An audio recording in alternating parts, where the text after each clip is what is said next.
যদি এই তিনটা যদি তুমি দুনিয়ার মধ্যে মানুষকে উপস্থাপনা করো, আল্লাহ তোমাকে সাহায্য করবে না, কিন্তু মানুষ তোমাকে সাহায্য করবে না। সাহায্যকারী একমাত্র আল্লাহ রাব্বুল।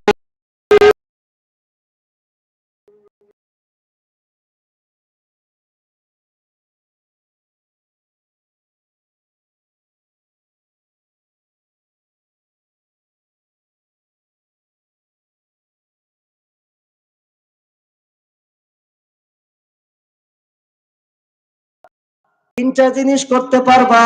জিনিস করতে হবে কয়টা?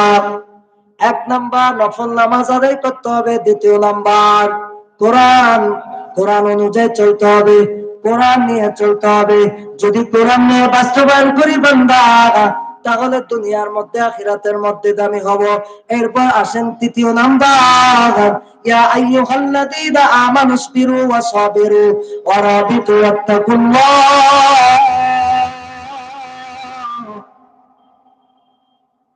আল্লাহকে ভয় করতে হবে এবং ধৈর্য ধারণ করতে হবে। ধৈর্যর পরে আল্লাহ তাআলা তোমাকে সফলতা দান করবে। আজকে মধ্যে আমরা ফেরকা তৈরি করে দেয়, আমাকে আল্লাহ দিবে না, আমি নামাজ আমি করব না, আমি কি করব না, দুনিয়া নিয়ে ব্যস্ত থাকবো। অথচ না, দুনিয়া তারা সাহাবী কেরামগণ তারা দুনিয়া নিয়ে কখনো ব্যস্ত, তারা দিনকে ইবাদত করার জন্য তারা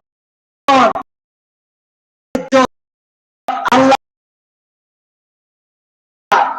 আল্লাহ রাস্তায় ব্যয় করে দিচ্ছেন। আজকে আমরা কি করি? নামাজ পড়ি না, আমরা নামাজ আদায় করি না। আমাদের সর্বপ্রথম ইমানের পরে কিসের প্রয়োজন? কিসের প্রয়োজন? কিসের প্রয়োজন ভাইরা? নামাজের প্রয়োজন। মুমিন হতে হলে আল্লাহকে ভালোবাসতে হলে, আল্লাহ রাসূল সাল্লাল্লাহু আলাইহি সাল্লামকে ভালোবাসতে হলে একমাত্র কার কাছে চাইতে হবে? আল্লাহর কাছে চাইতে হবে। এবং আমাকে নামাজি হতে হবে। কি হতে হবে? নামাজি হতে হবে। আজান শুনে আসো যারা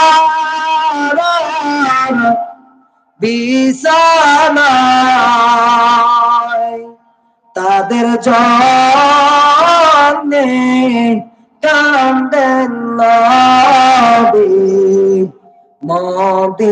মদিনায়, তাদের জন্যে কান্দেন নবী মদিনায়।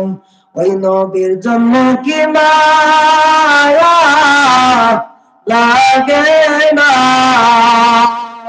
হায়রে উম্মত মসজিদে কেন আসো না। আমরা পাপী, বলেন আমার সাথে বলেন, আমরা পাপী তাফিয়া